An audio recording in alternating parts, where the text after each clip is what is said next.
Welcome back to Trending News the United States. In today's episode, I'm going to share with you top 10 trending politics news. What's going on?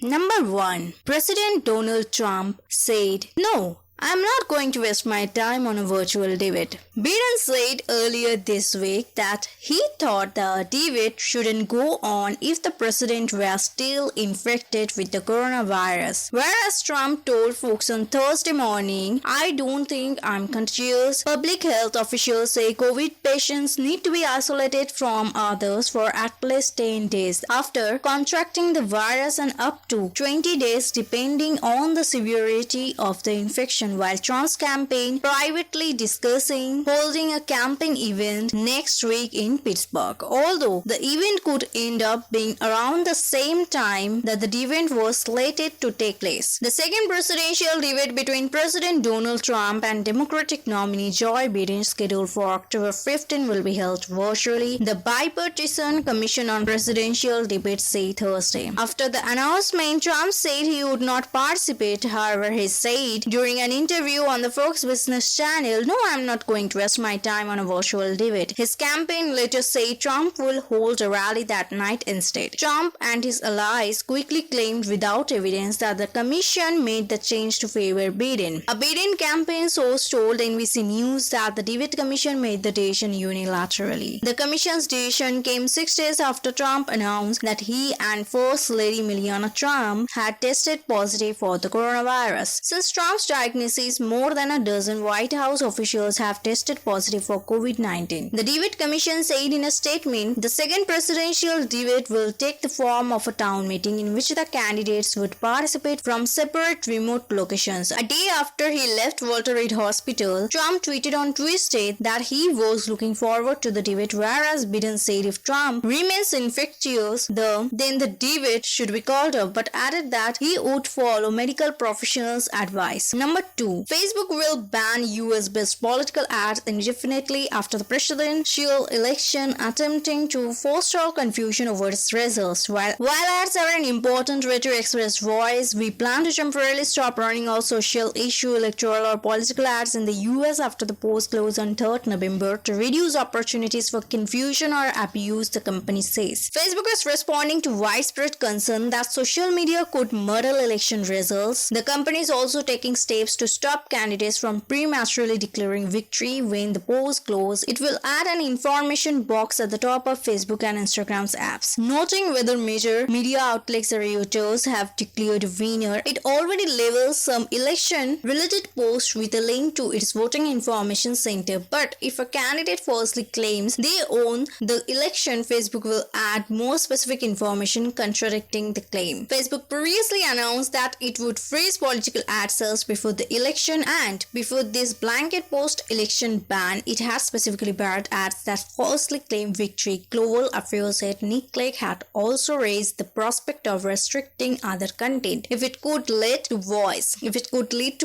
In advance of the election, it's pledged to remove content from the pro-Trump militarized social movement QAnon. However, the prospect of election night chaos still looms. President Donald Trump has refused to commit to peacefully transferring power if he loses the election. Meanwhile, Democratic rival Joe Biden has criticized Facebook for non-fact-checking or removing Trump's false claims about mail-in voting, calling its moderation policies a regression. Number 3. Trump gives Bill Barr ultimatum on indicting enemies. Donald Trump complained again that not enough of his political enemies have been arrested and said Attorney General Bill Barr could find himself in a sad situation if he doesn't start rounding them up. The blunt warning comes after Trump left Walter Reed Medical Center and returned to Twitter with a blizzard of angry tweets and retweets, many of them calling for the indictment of Obama administration figures. The president said, "Unless Bill Barr indicts these people for crimes, the greatest political crime in the history of our country, then we are gonna get little satisfaction unless I win. Because I won't forget it. But these people should be indicted. This was the greatest political crime in the history of our country, and that that includes Obama, and that includes Biden. These are people that spy on my campaign, and we have everything. Now they say they have much more, and I say, Bill, you got plenty. You don't need any more. Donald Trump gave his Attorney General a warning. To be honest, Bill was gonna go down either as the greatest Attorney General in the history of the country, or he's gonna go down as a very sad situation. I mean, I will be honest with you. He's got all the information he needs. They wanna get more. They keep getting more. I say you don't need any more. You got more stuff than anybody's ever had. Donald Trump has complained for years that various Democrats should be locked up, even telling Hillary Clinton tell her press at a 2016 debate that she would be in jail if you won. His administration has not investigated her in any meaningful way. However, in the last year or so, he has begun insisting ever more furiously that the Obama team committed crimes against him, in particular saying Mr. Obama spied on his campaign. In the Fox Business interview, while expounding the theme of Hillary Clinton State Department's emails, Mr. Trump appeared to suggest that he might take a more active role in his proposed criminal roundups. She should be indicted for that, he shouted down the phone. If people delete emails in a regular court case, he deleted 33,000 emails and nothing happens to her. Our justice system, nothing happens to her. With all of the pledges of staff, thousands of pages that we have on them, nothing happens to them, nothing happens. And you know, I said, I'm gonna not get involved, I'm gonna have to get involved because these people are crooked people. Number 4. President Donald Trump said Gold Star families could have given him coronavirus. On Thursday, President Trump suggested that he might have caught COVID-19 while listening to Gold Star families, who are the relatives of US military personnel who died in battle, talk about their late relatives, according to Politico. During an interview with Fox Business host Maria Bartiromo on Thursday, President Trump said that he figured there would be a chance of becoming infected after meeting with some Gold Star families. He says sometimes I'll be groups of, for now instance, Gold Star families. I met with Gold Star families. I didn't want to cancel that. But they all came in and they all talk about their son and daughter and father and you know, they all came up to me and they tell me a story. Mr. Trump told Ms. Bartiromo that the Gold Star family members would approach him to tell a story such as, my son, sir, was in Iraq, or he was in Afghanistan, and sir, he did this and he did that, and then he charged in order to save his friends, and yes sir, he was killed but he saved his friends. He's so brave, sir. The president called the stories the families told him as beautiful but sad, but said that the Gold Star family members come within an inch of my face sometimes. He claimed that at one recent event he went through like 35 people who each had a different story and said, I can't back up Maria and say, give me room. I want room. Give me 12 feet. Stay 12 feet away when you talk. Trump added that the Gold Star family members want to hug me and they want to kiss me. And they do. And frankly, I'm not telling them to back up. I'm not doing it. Number 5. Florida voting website crashes after Ariana Grande urges fans to vote. On Monday afternoon, the 27-year-old famous singer Ariana Grande urged followers of her Twitter and Instagram accounts to register to vote in Florida before the deadline later that day. On Twitter and Instagram, Grande wrote, fellow Floridians, we need you. Today is the last day to register to vote. If you haven't yet, or if you know of a friend or family members that hasn't, it's imperative that you make sure they register today because Florida has the potential of swinging this election. A social media post linked to the organization headcount.org, which is dedicated to helping young people register to vote, according to Orlando Weekly. Grande has around 77.5 million followers on Twitter and 203.6 million on Instagram. Her tweet garnered at least 65,000 likes, 7,400 retweets on Monday, while her Instagram post received around 7,23,000 likes. Number 6. President Donald Trump on Thursday poured cold water on any suggestion his son, Don Jr., could run for mayor of New York City, saying he wouldn't have a chance of winning. No, I hope he does doesn't run because he couldn't win as Republican, said Mr. Trump when asked by Fox Business host Mariama Batromo if Don might throw his hat into the ring in the 2021 race. Donald Trump, who appears frequently on Fox, had been discussing the elimination of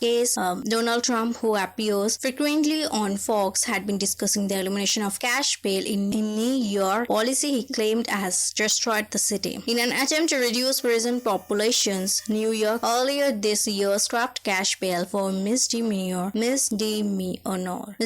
and non-violent offenders. Vice President candidate and former California Attorney General Kamala Harris has suggested the policy could be rolled out nationally should Joe Biden win November's election. Critics say scrapping cash bail has caused a spike in crime, arguing the reforms are too lenient for potentially dangerous individuals. Bemoaning New York's liberal leadership, Mr. Trump said the only way for Republicans to take back the city and reintroduce cash bail was to put forward a candidate like Rudy Giuliani, who served as mayor from 1993 to 2001. Mr. Giuliani, the president's personal lawyer and a leading figure in Republican circles, last month unveiled a 2-year plan to revive New York and help get more GOP candidates get elected. At 76 years old, Mr.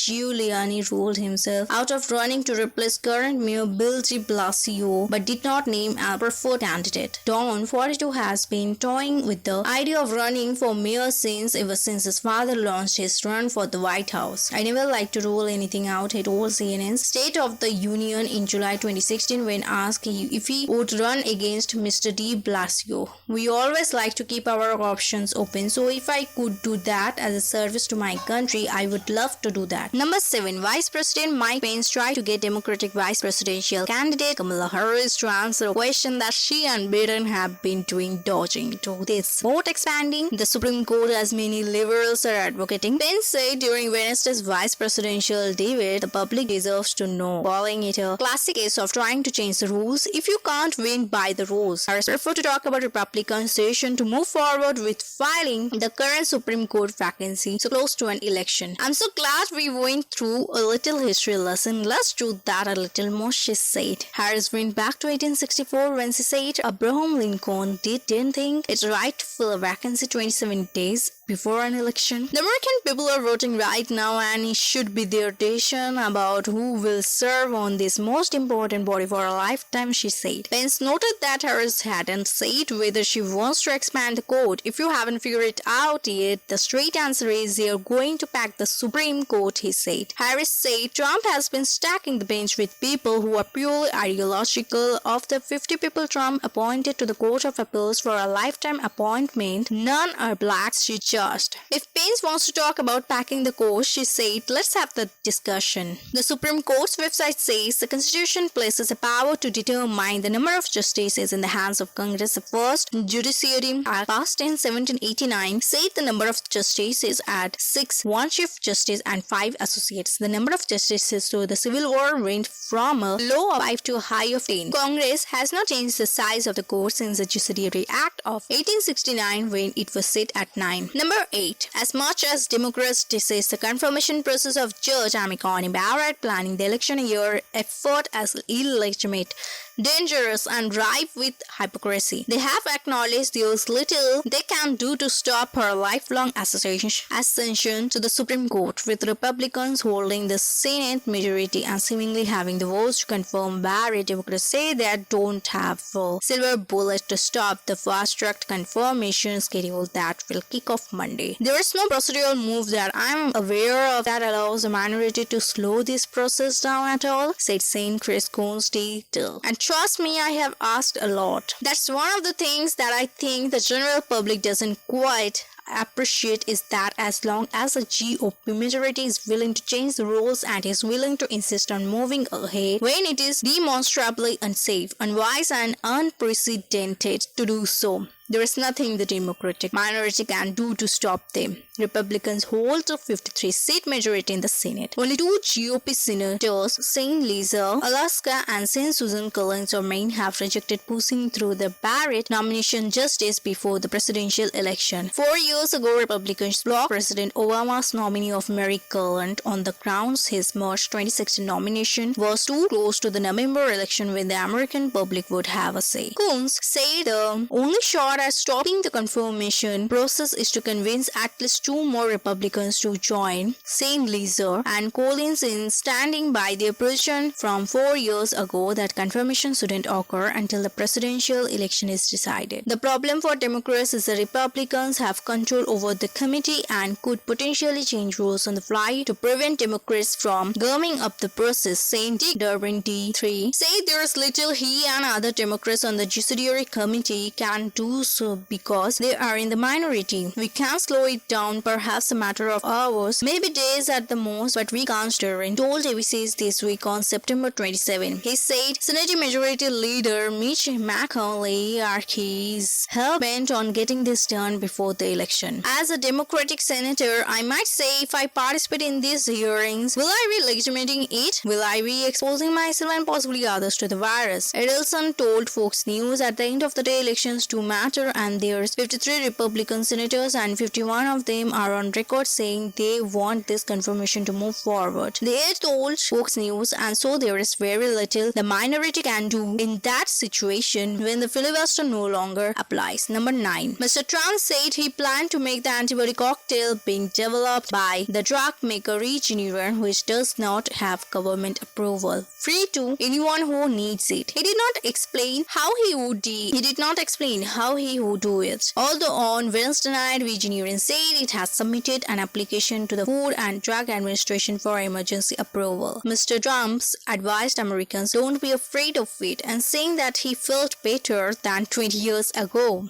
I call that a cure, said Mr. Trump, adding that everyone should have access to the not yet approved drug for free and that he would make sure it was in every hospital as soon as possible. Just hours after the video was released, Regeneron said it was asking the Food and Drug Administration for emergency authorization to make the drug available. The company has received more than $500 million from the federal government to develop and manufacture its experimental treatment as part of Operation Warp Speed, the federal effort to come up with viable vaccines and treatments for the virus in order to help distribute it once it is available. Mr. Trump had said hundreds of thousands of patients would soon have access to the cocktail. Regeneron said in a statement that it would initially have only enough doses for 50,000 people. It hopes to have enough for 3 lakh people by the end of the year, and the medication is expected to be provided to Americans for free. I think this was blessing from God that I got it, Mr. Trump said, apparently referring to the fact that he had learned about the benefits of the drug as a result of becoming ill. In an interview on Wednesday before the company made its announcement, Dr. George Yancopoulos, Regeneration President and Chief Scientific Officer, said it was possible that Mr. Trump responded to the treatment and that the level of virus had declined. That's logical conclusion, said Dr. Yancopoulos. Based on symptomology, that has to have happened.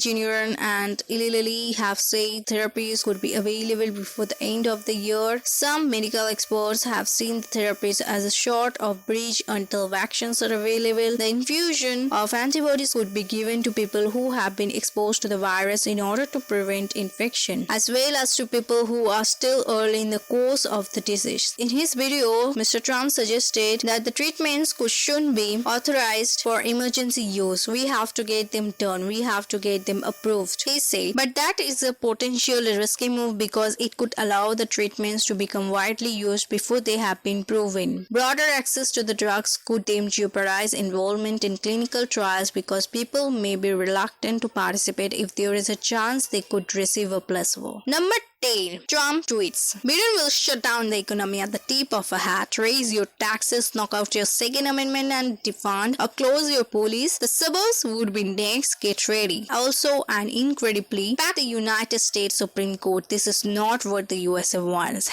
#mega. The great Commonwealth of Pennsylvania would absolutely die without the jobs and dollars brought in by fracking. Massive numbers now Biden and Harris after radical left-aim primaries are trying to change change their stance. Pennsylvania wants energy and Second Amendment. Next, if a Republican lied like Biden and Harris do constantly, the mainstream media would be calling them out a level never recorded before. For 1 year, they called for no fracking and big tax increases. Now they each say opposite. Fake news is working overtime. That's it. Stay tuned for next episode. If you like this episode, then hit the like button. Subscribe to Trending News United States for more updates. Leave a comment if you feel so. Love to know your opinion regarding this.